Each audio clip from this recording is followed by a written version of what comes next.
Team Dynamo is considered by many to be the team to beat, having traveled over 5,000 miles from their home country, Japan. A country notorious for having the most competitive Splatoon scene. Here they ranked as some of the most intense, fierce, and focused Splatoon players alive today. Atuburu is known to wield the Cherry H3 nozzle nose and regularly has over 20 kills in matches. Well, naturally. Wackaroon's go-to is the E-Leader 3K. Most importantly, though, he once hit S+99 for over 2 hours straight.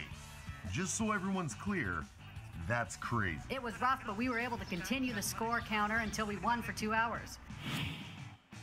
Kakashino, a slosher weapon expert and Piranha Pit stage lover, is here to win and find the perfect hamburger. Really? Hamburger? I want to win, but I also want to eat hamburgers. I'm not going to lose. Well, good luck with finding that hamburger. Thanks, narrator. And last but not least, an unexpected secret weapon, a new addition to the team. Only a short while ago, this player was Team D's rival. They wanted nothing more than to splat him into oblivion. But with everything on the line, they had to recruit the best of the best of the best of the best. Dynamo is named after his masterful work with the Dynamo roller. Using it to roll over the competition, Dynamo claims to be unbeatable with the, of course, Dynamo roller. Geez, this guy really loves the roller. We get it. You're the roller guy. With their top recruit in place, Team Japan will need to band together quickly if they really want to splat their way to Splatoon glory. One thing's for sure, all eyes will be on Dynamo.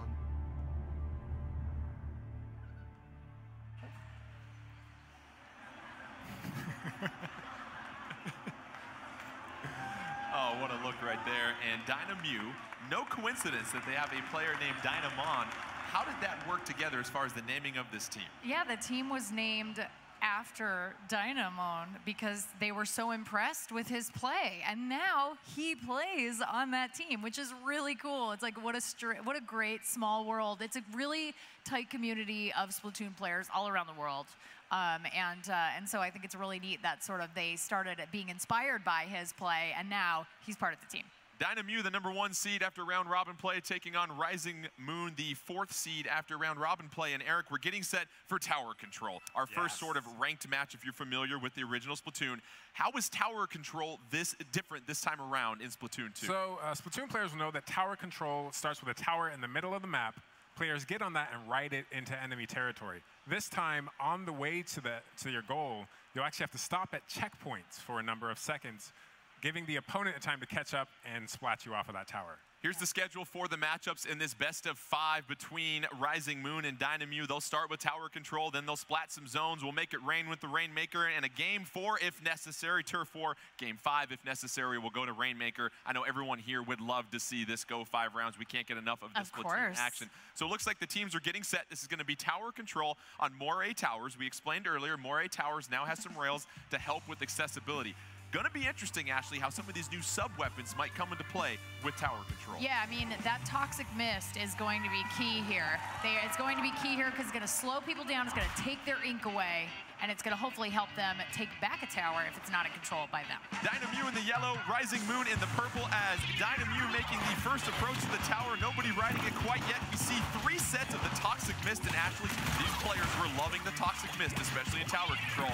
During that open period, they got to practice. Absolutely. Being able to slow your opponent down and also take ink out of their tank is such a big deal, especially when ink management can become a real problem if you find yourself caught with an empty tank. Dynamon riding the tower, initially getting to that first checkpoint. It's got to sit there now, and you have to hold back Rising Moon. You see the counter on top of the timer, 10 seconds left. What's also important, though, Ashley, is as that timer goes down at a checkpoint, that's improving your score. And we see Dynamon just with a couple of fantastic splats holding down the fort. Absolutely. Absolutely. And, you know, if you stop on one of those checkpoints, if a teammate jumps on, that timer goes down faster. So if you see Dynamute adding another teammate to the tower, it's because they want to get that checkpoint countdown finished as quickly as possible. Dynamon dominating the tower, getting splats, hopping off, gets another splat, gonna hop on top. The tower starting to automatically move back. Dynamon being patient, trying to get the splat on Seibu, but Seibu gonna put an end to the terror caused by Dynamon as the tower starting to return back to neutral. Let's do a little housekeeping here. We've got a charger, 2 blasters, and a splatter shot for Rising Moon. Meanwhile, for Dynamute, we've got a blaster, slosher, and a charger to go along with another roller. Yeah, I think this is a good setup for both teams. Obviously, you're going to want to have chargers in this map. You absolutely need to be able to pick off a person on top of that tower. Those squids have got to be pulled off that tower as quickly as possible by bomb, by charger, by any means. You take them off that tower. And one thing I didn't mention is that when you stop at a checkpoint, once you clear that checkpoint, you don't have to go through it again. Very important to notice right there, Eric. Meanwhile, Dynamon is the designated tower control expert for Dynamute, riding that tower, trying to get the splat on Andy, but no! Wow. Andy's gonna put an end to that movement right there. You gotta pay the toll on the tower, and Andy's the one taking collection. Dynamon pays the price, and the tower heads back to the center of the map. This is really interesting. You're seeing a couple of players actually do a little bit of forward scouting. They're putting down some ink. They're kind of helping out their teammates. When the tower gets to those new areas, they're able to kind of swim around and actually have some mobility well in advance of actually arriving there. 2:27 left in this one. Dynamute with the dominant 9-100 lead at this point. Rising so much toxic mist. That toxic mist. Tower comes to a screeching halt as Dynamute has to hop off. They lose the tower. 4-4 on the field. Rising Moon is yet to ride the tower as Binks with a nice little pachink right there, but then that's going to be a splat by Dynamon. Dynamon backing up, and Kakashino going to provide some support with that slosher. However, going to get splatted by Andy once again. Excuse me, Inky with that splat. Give credit where it's due. Meanwhile, Wakaruno going to get the splat on the spawn. just waiting for that beacon. And you know, Ninja Jump, not here. And so that makes it really easy for any charger user to just wait. You mentioned that no stealth jump. That was such an important aspect of the meta going into this in the original Splatoon, not in this particular build for tournament play. So teams adjusting for that. We see some more toxic mist being deployed that's going to slow you down, reduce your ink in your tank. However, we see a lot of carnage go on by the tower right there as it goes back. 2-2 on the field right now as Rising Moon still yet to get on the board here, Ashley. Yeah, this is the time. I mean, they've got about a minute and a half. They can make something happen. One of the things that I'm noticing, a lot of the higher level players, they're using the rails. They're claiming the rails, but maybe not using them. Auto going under the Stingray and popping up and getting the splat. And that's another thing we see from these players, just how well they can. So much mobility. I mean, just the jumping, there's sniping, there's dynamo rolling. I mean, it's just they're popping out and making these absolutely incredible moves. Dynamon all over that tower, though, getting a critical splat, starting to ride it. Has a Stingray charged up as well, too. Just sloshing all sorts of ink. He's with in a very good position right now. With the roller. Meanwhile, Andy trying to get a charge on Dynamon. Gonna be a little too late. That's a critical splat for Dynamon. Tower at 5 at this point. Can Dynamute get on top of it? And yes, and there they'll get it with the knockout. And there's not much to break down from this one. Dynamon doing a fine job of riding the tower, but the rest of Dynamute providing that support, because we never really saw 3-4 players from Rising Moon able to get to the tower here, Ashley. Yeah, you could see using those ink rails really came in handy. They were able to kind of move around the map, get behind Rising Moon, figure out how they could cut off all of those avenues, and also deny Rising Moon from moving forward when they did have the tower. Yeah, absolutely. Dynamon himself was, on the tower getting a lot of splats, but his teammate was actually out in front making sure the path was clear so clearing the way. Yeah. And it really came down to that pivotal point towards the end of the match. We saw Dynamon really take over the tower when it was close to the middle and then able to ride it. And you mentioned some of the roles the support players do to help that tower get to the goal here, Ashley. Yeah, absolutely. You're going to see a lot of high-level players have somebody, like you were saying, kind of paving the way forward.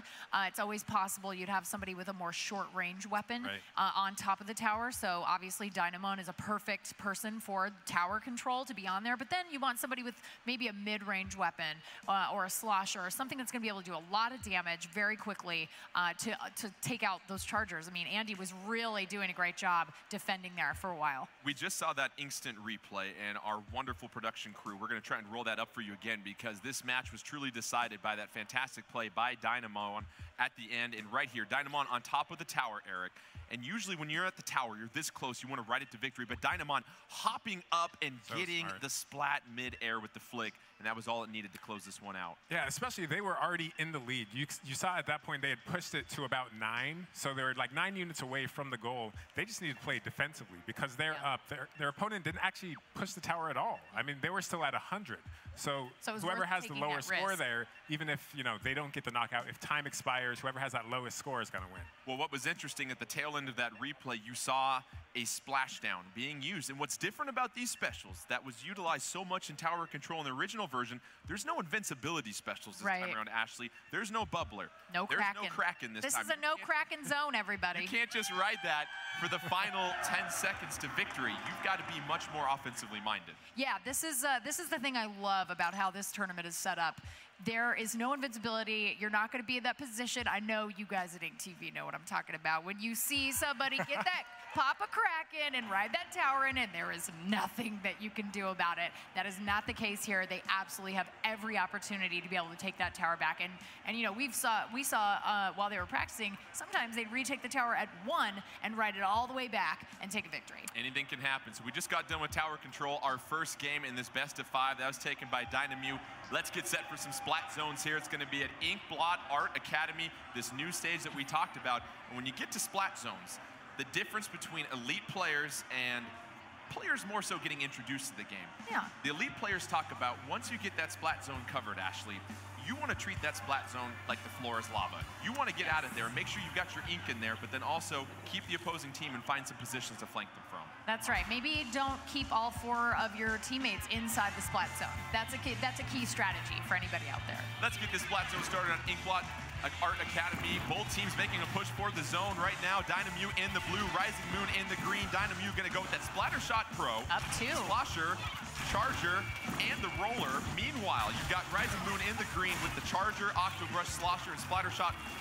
And also, new to this version here, Ashley, you see the little bar in between the scores? That's going to tell you how much ink is covered in that splat zone. I love that, because when you're behind, you can see there's a little set of buildings here, or little blocks here in the middle of the splat zone, and you can't really see what's going on the other side. Dynamon getting splatted by the Splatter Shot. Inky putting in some work right there, and it looks like Rising Moon might have the advantage to get the splat zone, but Dynamew not giving it up at all. Inky backing out of the zone right now, trying to cover some more territory, maybe get a push with that special. Has the splashdown ready to go, but no! Wakashino gonna say to that splashdown. Meanwhile, Rising Moon getting the splat. Nobody on the board yet, but there we go. Dynamew getting that counter down to begin with here, Ashley. Yeah, you can see Wakarun is working it with that Charger, getting out, being able to get in, get out, and get back in position. Sometimes you have to get out of position so that you can get away, reset, and start over again. 3:40 left in this one, 67-100 advantage. 4-1 on the field for Dynamew right now. This is a chance to really keep Rising Moon back at the bay as Atribadu holding it down up top. We've got 2 members of Dynamew up top, being patient, waiting. You can now keep Rising Moon in your sights. It's 42-100 at this point. Dynamew having no issues whatsoever in this splat zone and Inkblot Art Academy. We oftentimes talk, Ashley, of all the ranked modes, this is the hardest one to sometimes make a comeback in.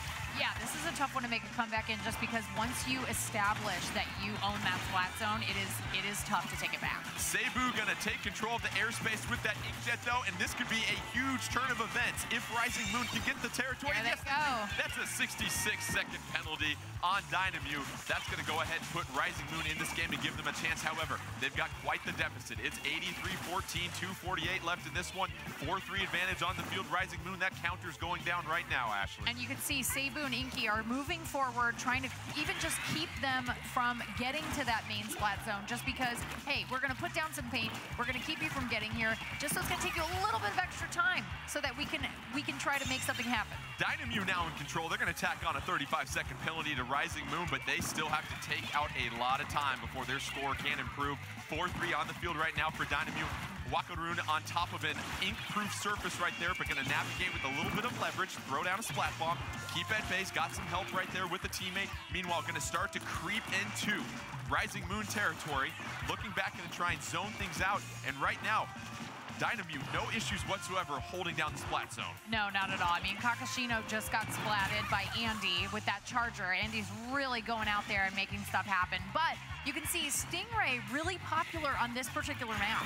4-2 advantage, and you saw from the wide view right there, there weren't any Rising Moon players in the same area code as the splat zone. And that'll do it. Another knockout for Dynamute. Once they re-seize control of the splat zone, they did a fine job of not only having players cover ground horizontally, but vertically at different levels, Ashley. Yeah, you saw Wakaroon up there just keeping Rising Moon out. And I mean, when you have him, the combo of Wakaroon and Kakashino up top with a slosher, getting anybody who's coming just even barely close to that splat zone, he's just like, nah, I'm just gonna pour paint on. I'm just gonna pour that ink on you and take you out. Goodbye. Go back to the beginning. And it's interesting on every level. Sometimes we've talked about some teams don't like to hang out in the splat zone too much, but Eric, on this map, when you get the leverage, the highest point in Inkblot Art Academy is at the middle of the map in that splat zone. That gives you a huge advantage as far as seeing where the opposing team's coming from. So in that situation, Dynamute holding it down from the highest point on the map. Yeah, that high point, because it is so tall, I mean, really the only way to route someone from that is with a charger or to climb it and get up there yourself. So it's actually a pretty safe spot. Usually, as you said, you don't want to hang out in the middle of the splat zone, but because you have that verticality there, you're able to. But there is also nothing to hide behind up there. So if you're up there, you are wide open to attack. So you definitely want to be careful. But if you're up there, you've got a great vantage point. And as you mentioned, Jordan, earlier, I mean, we have only 4 specials available in this tournament mode.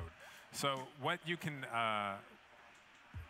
do normally is maybe pop, a defensive thing and stay in that splat zone. But here, there's not even any kind of support abilities. Like with the first game, you have your ability that you're able to kind of point out enemy locations, and there's none of that. Right, yeah, no echolocators in this game. Yeah. Sometimes people use the Tenta missiles to locate players, and we also saw the Ink Storm a couple times, and we didn't get a chance to break that down quite yet. Tell us about that, Ashley. I mean, I love the Ink Storm. You set it off, it ends up creating a cloud, and then it moves, and it starts raining ink, and it's so delightful, and it takes people by surprise, and it hurts a little bit. And it's great because there's no way to get rid of it. It's great for splat zones. You're able to kind of seize control of it if you're able to throw the Ink Storm right onto the splat zone. We saw Dynamute use 3 Ink Storms in that last match and really help re-seize control of that splat zone in the middle. So as we mentioned, it's now 2-0 Dynamute in this best of 5. They're trying to get their brooms out and look for a sweep as we prepare for Rainmaker on the Reef. And this could be an opportunity for Dynamute to either get the sweep. However, Rising Moon, anything can happen in Rainmaker. This could be a huge victory for them. And as we get to the Reef with Rainmaker, we talk about on these levels, Ashley, there's kind of a conventional route, but then also, if you can be a little sneaky squid, there's a little bit of a shortcut at times. That's right. Sometimes you'll see teams have someone have a designated Rainmaker taker, and then they'll have a support person that follows them, creates lanes, lets them get the job done. You're going to see a lot of Toxic Mist in this map, I think, and you're going to see a lot of splatting. This is going to get crazy. Andy getting splatted by Kakashino. However, that Rainmaker shield going to take out Dynamon. Dynamon's good, listen, but there's nothing you can do against a Rainmaker. Absolutely not. You see that Rainmaker shield getting bigger in the other team's color, you better get out of the way. Wakaruno doing some work right here, and now the Rainmaker belongs to Rising Moon in the green, Dynamute in the purple. Rising Moon, let's get some housekeeping. They have the Charger, Octobrush, Splatter Shot Pro, and the Blaster. Meanwhile, Dynamute sticking with that Splatter Shot Pro, the Slosher, the Charger, and the Roller right now. 99-0 advantage, so not much of a lead at this point. Both teams really unable to seize control early on right here, Ashley. Yeah, and you'll see, you'll notice right now what was happening was Dynamute chose to not pick up the Rainmaker right away. They chose to make those one-on-ones, get those splats, and now they can say, okay, we've taken a few people off the field. Let's go in. Wakaroon with the Rainmaker, and what's different about the Rainmaker, you no longer have that vortex of ink. It's going to be more of almost a ink grenade that gets launched out in front of you. That's going to change the dynamics of moving it around. Definitely. It doesn't create a lane for you to ride in. And that's sort of the thing now where you need a support person to help you lay down some ink, get some stuff done. And it's also, it's really tough to hit somebody short range with Rainmaker. Rainmaker was up for grabs, but it gets returned like a bad sweater to the middle of this map right now as both teams fight this over. 58-99 advantage right now for Dynamo. Not a huge advantage at this point. Both teams really getting a chance to push each other back and forth. However, we've got a 4-2 advantage on the field for Rising Moon, and there goes that little squid at the top of the Yeah, he's going for it.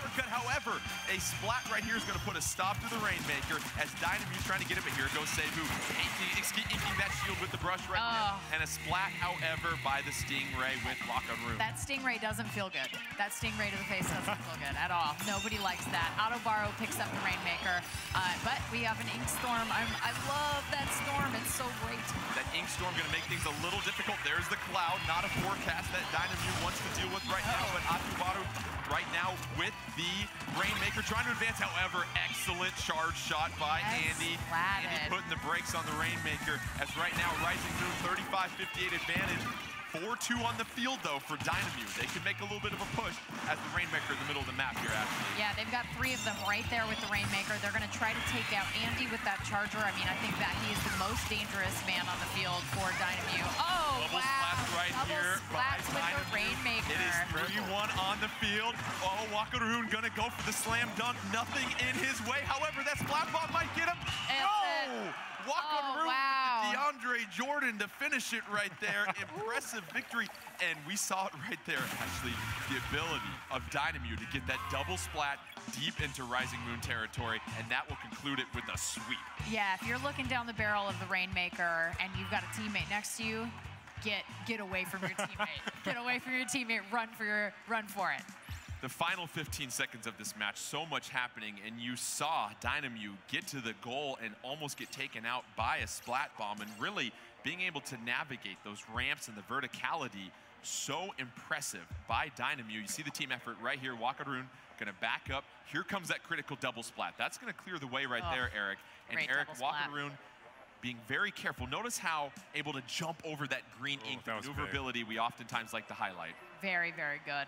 I mean, they really just played it perfectly right at the end there, and being able to take out Andy. I have to give all the credit to Andy for just some really good charger work throughout this whole series. That will conclude Rising Moon's tournament. They certainly put up a hard-fought battle, but you're starting to see the strength of Dynamo and why they defeated over 900 teams in their tournament, Ashley. And this is a team that is talent-loaded top to bottom. Yeah, I mean, it's just they are a very tight-knit, well-oiled machine. I mean, that's the only way I can describe them. And to watch them play, I mean, they get each other. It's the coordination. Yeah, it's really the way they all know the roles and they play them so effectively. Right.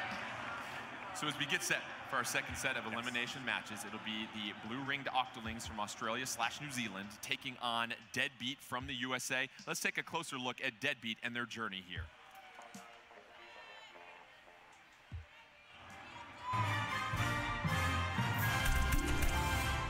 Team Deadbeat, the U.S. representative in the 2017 Splatoon 2 World Inkling Invitational. Their combined skill set is a culmination of years of practice, truly masters of the game. Splatoon's a fun game, it's fast-paced, it's exciting. I've been playing since the launch, which was about 2 years ago, and I just kept playing because I couldn't find any other game that interested me. There's a lot of depth in the game. What I really like about my team is that they're willing to put in the work to get better. I just love Nintendo games, I love shooters, so naturally I love Splatoon. Honestly, it's just a fun little game I play in my free time. Beautiful. These are the moments that make the Splatoon community so wonderful. You can feel the emotion.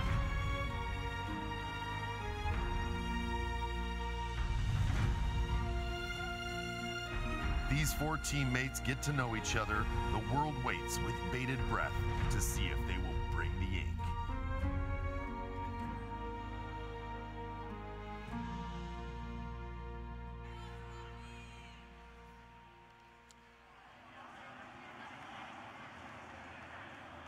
Deadbeat, the winners of the 2017 Splatoon US Inkling Open.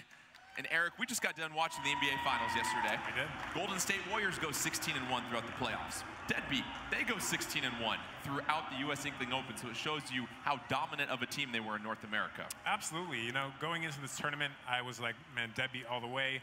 And, you know, we'll see what happens. I mean, I was kind of surprised in the opening rounds, actually, how some of those matches went.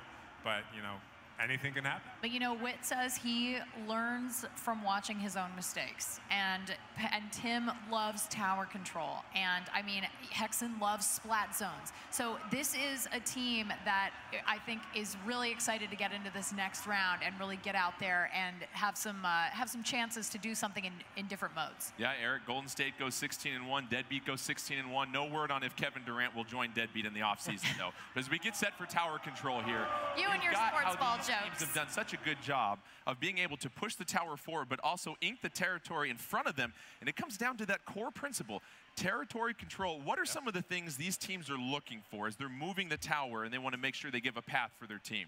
They're really looking forward to make sure there's no threats, is what it is. I mean, if you can wipe out the threats and then jump onto the tower, you're free and clear to proceed as you want. Deadbeat taking on the blue-ringed Octolings and our 2 versus 3 best of 5. We're going to start with some tower control on Starfish main stage. And this is one of those maps that we've talked about here, Ashley, where now that the tower's moving, it's not so much about dominating the middle of the stage, but understanding the track that the tower moves on. Yeah, you've got to know these maps inside and out. And these players don't really know them inside and out. They haven't had a terribly long amount of time to sort of learn the map. So, but they do, I think they're going to do just fine here. Blue-ringed Octolings in the yellow, Deadbeat in the blue, so try to keep that one straight. Blue-ringed Octolings with the Splatter Shot Pro, the Charger, the Roller, the Octobrush. Meanwhile, Deadbeat with that heavy Splatling, 2 splatter shots and a Charger. Nobody's claimed the tower yet, excuse me. Blue-ringed Octolings moving it to 98. 3-2 advantage on the field for them. And there goes Deadbeat in the blue, riding the tower. They're going to take the early lead as they approach the first checkpoint here, Ashley. Yeah, and Hexen's going right there after Latias, trying to get that Charger out of the way so that Tim can ride that tower and hold it through those checkpoints. Tim on the tower, advancing it to the second checkpoint, avoids the Stingray. Very nice job of him to hop off the tower, but then get back on before it resets. Meanwhile, using the middle pillar of that tower to avoid some damage. Wonderful move by Tim to hop off the tower and flank the roller. Yeah, sometimes you just have to jump off the tower and defend, especially if your teammates are nowhere to be found. Now we are watching quite the effort by blue-ringed Octolings. They are pushing forward. They have gone onto their side. I heard a pachink. I love the pachink. Blue-ringed Octolings getting the tower to the first checkpoint, almost to the first checkpoint. However, that's going to get returned, so they still have to go back to that one.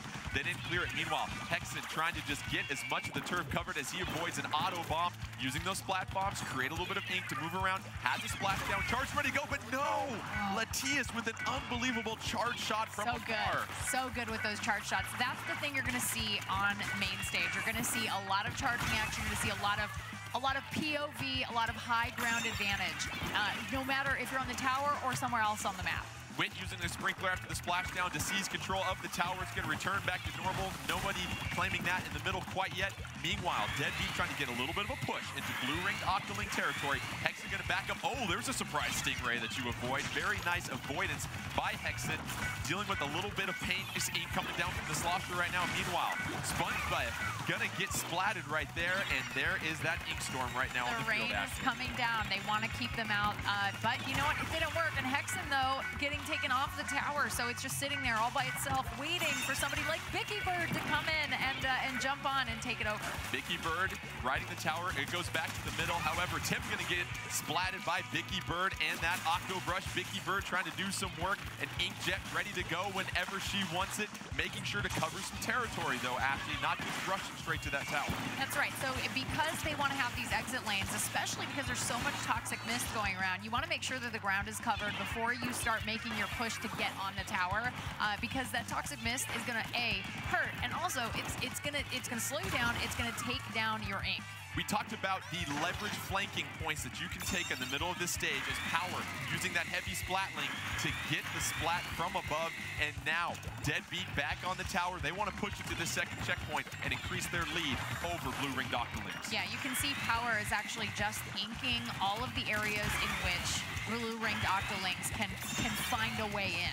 Hexen misses a chance to flank a blue-ringed Octoling. However, Deadbeat going to try and advance it to the second checkpoint. They're almost through it. However, 2 seconds left on that checkpoint. That's critical. They make it. That was a huge clear. Won't stop next time.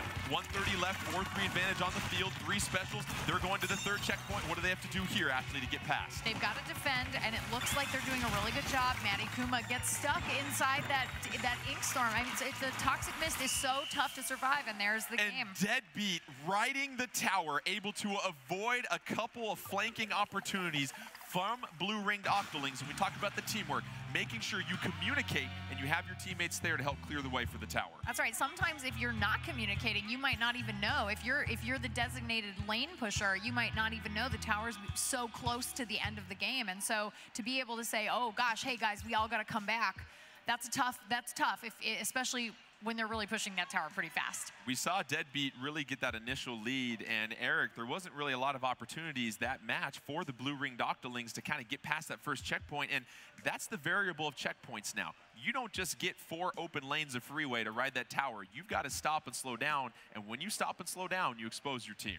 Absolutely. That's where you need to really rely on the rest of your team to be doing the splatting so you have time to get past those checkpoints. You saw Wit there with something like 10 or 11 splats. I mean, that was absolutely huge. Wit with 11 splats and assists to go along with it. That results board will also show you how many specials were used, so that also gives you an idea of how often you were staying on the field, not getting splatted, charging that special meter. And we talk about some of the different abilities that these players are equipping, and a lot of them sometimes using that special charge up, but a lot of them focusing on mobility as well too. Yeah, I mean, like the mobility, I think, for tower control is more important than the specials. I think, obviously, Toxic Mist is a really strong special in tower control. I mean, it's so powerful. I think we're going to see that a lot in the competitive scene.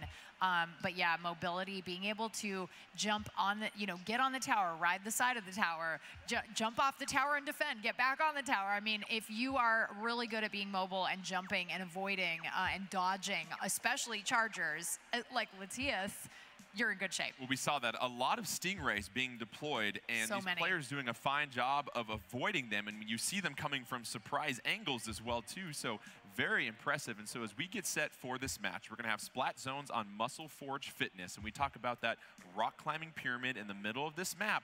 And a lot of times, do you think that this is going to be a map, just like we saw in Inkblot Art Academy here, Eric, where you're going to want to stay at the highest point of this map to have a vantage point, even though the splat zone's there? Yeah, absolutely. I mean, having that elevation on everyone basically allows you to effectively communicate with the rest of your team, call out positions of enemies and everything else. And as we've continued to talk about Deadbeat and the decision by Power, he's so well known in North America for his ability with the charger. However, I saw him in the elevator this morning. He said, I think I'm going to go with that heavy splatling, and that just goes to show you how adaptable these players can be, Ashley. Yeah, I mean, he's a long-range player, and the heavy splatling is a long-range weapon, so he's still driving around the same neighborhood. He's not living at the same house, but he's in the same neighborhood. Let's get you started with action here. Blue-ringed Octolings in the green, Deadbeat in the blue, SpongeBob getting some work done, and an early control of the splat zone for the blue-ringed Octolings. However, it's going to be re-seized by Deadbeat, and you see the 4-second penalty applied. Yeah, that penalty can be really painful if you get really close to the end here and then lose the zone. But you can see it's only 4 seconds right now. Deadbeat with the zone, their loadout, you've got 2 splatter shots, a slosher, and a heavy splatling. Meanwhile, blue-ringed Octolings, they're down 4-2 on the field right now. They've got a couple of splatter shots, a charger, and an Octo Brush as Maddie Kuma trying to get the one-on-one against Hexen, but no, Hexen getting some help from Tim, and there's that communication, Ashley, calling out where you're at and asking for some backup. Absolutely, and honestly, well, oh, I love that splashdown. Oh, I love it. SpongeBob with the splashdown. 40-96, 4 minutes left in this one, 41-96. Now let's get that timer rolling again for Deadbeat as they have built a sizable lead early in this one. 4-3 advantage for the team from North America.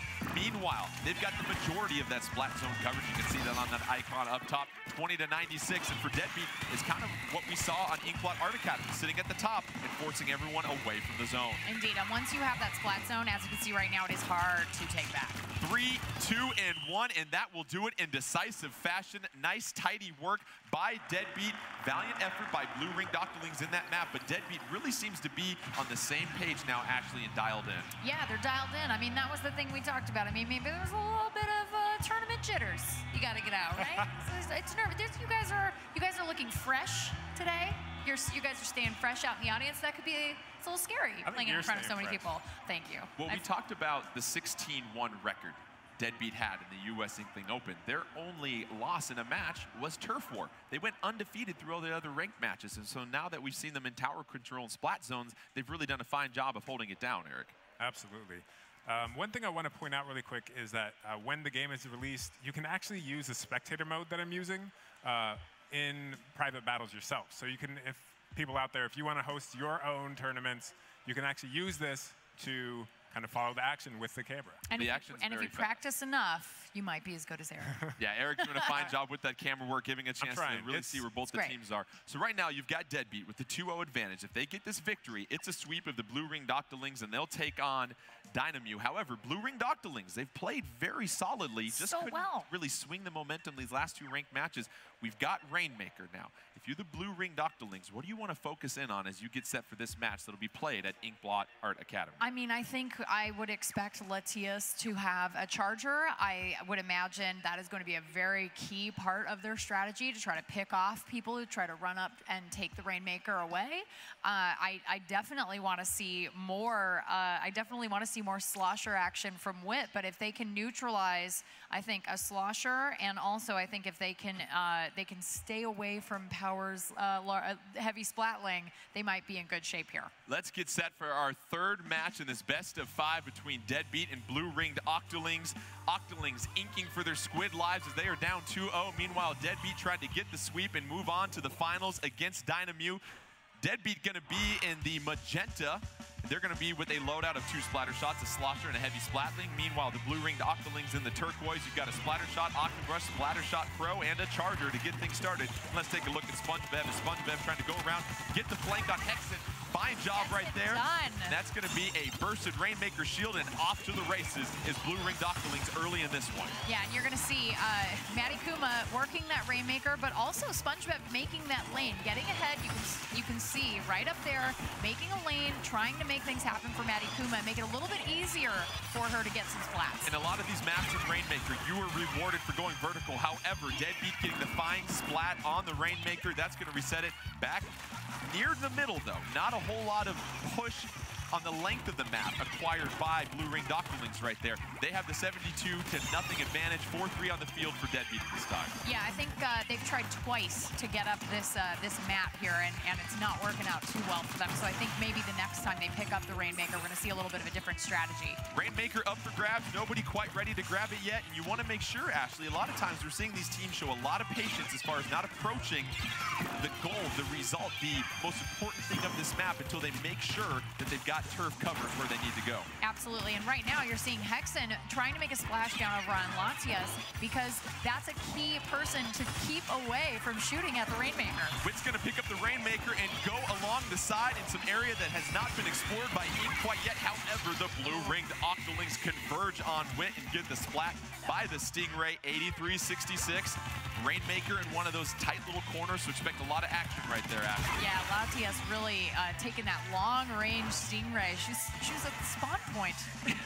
3-3 on the map right now as the Blue Ringed Octolings going to purposefully, though, hop into the water. Why would they do that there, Ashley? You hop in the water, you reset the Rainmaker.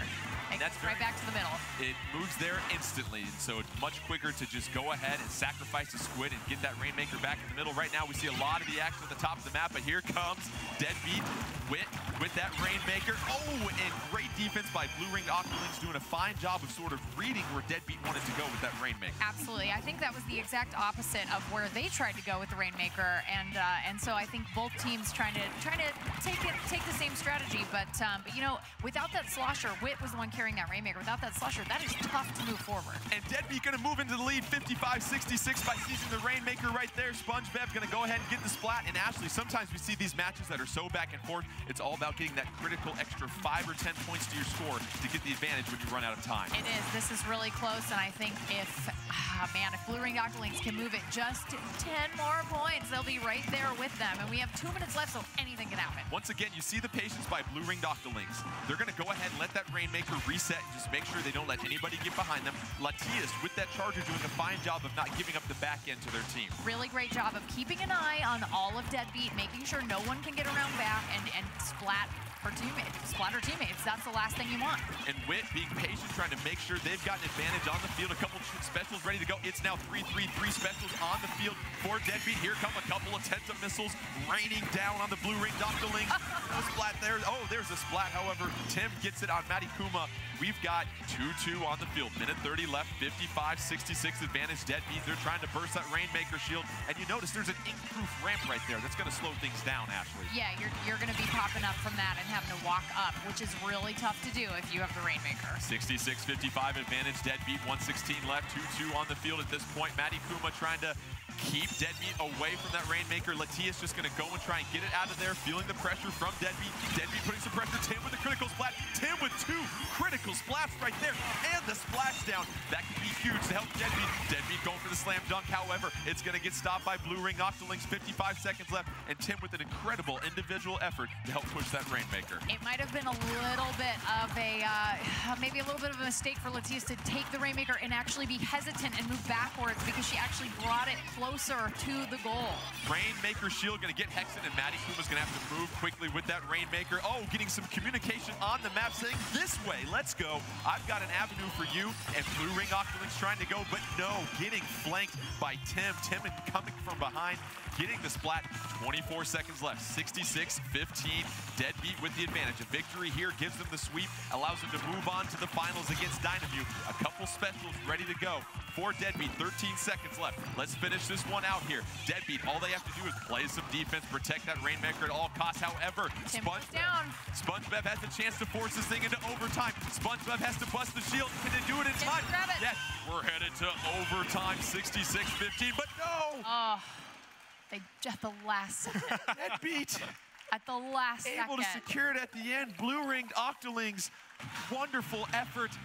Really, they had a chance to force it into overtime, but Deadbeat was sitting there ready to take advantage. And Deadbeat, after stubbing their tentacles a couple times in the round robin play, a clean, methodical sweep as they get set to take on Dynamute in the finals. Yeah, I mean, you know, really, honestly, great level of play in this last game. You saw the top splats and assists from both teams, 14 and 13. Yeah. I mean, it was right there. I actually think that Blue Ring Octolings had more overall splats that match, but they just weren't able to effectively push the Rainmaker. To convert, yeah. And you mentioned that, and Deadbeat really coming down to that double splat that Tim had. And it was so critical as they were deep into Blue Ring Octoling territory. They were pushing. We saw Latias grab the Rainmaker, and we look at a couple replays of this match, highly contested. Our first match that wasn't a knockout in this elimination mode. So here's Tim. Latias with the Rainmaker, trying to back up, keep some space from Tim, misses with the shot. Tim gonna get 1 splat on Latias, 2 splats on SpongeBob. And at that point, with this splashdown, that's gonna create so much ink for Deadbeat to push it forward. Yeah, I mean, I think definitely that last bit of time there where Latias has always, in Rainmaker mode, and also we saw in Tower Control, really doing a great job of crowd control, getting the opponent away from whatever the objective is. And so when Latias has the Rainmaker, who's doing crowd control? You know, it's tough. That's a tough moment to make as anybody with a charger, especially if you're running support and you're like, oh my gosh, it's right there. Should I go get it or should I hold back? And it's just, that's a choice you make in the game. It's that split-second decision. Impressive performances in the first round of elimination by both Dynamute and Deadbeat. Let's take a look at the bracket as we get set for the final round at the 2017 Splatoon World Inkling Invitational. Dynamute, the champions from Japan, conquered over 900 teams. Deadbeat, meanwhile, really starting to find their footing. What will happen? Stick around after the break. We'll get you set for the finals as 2 teams battle it out at the 2017 Splatoon World Inkling Invitational.